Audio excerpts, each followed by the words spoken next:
saka timu iri parakanditora rakandiisa zvimacontainer zvinenge zviri pabhodha zvinhu zvakamira kudeclare.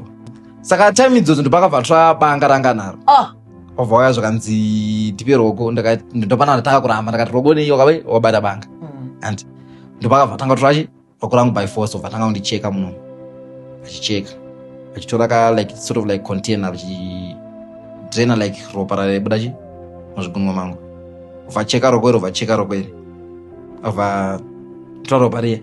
Saka apa vakandiba zvekuma 3 sampesa apa mundaraitsvaka inji ndakolapsa ndazozachi chakaitika imbauro kind of thing. Saka panga pakachekewa here pakachekeka deep cut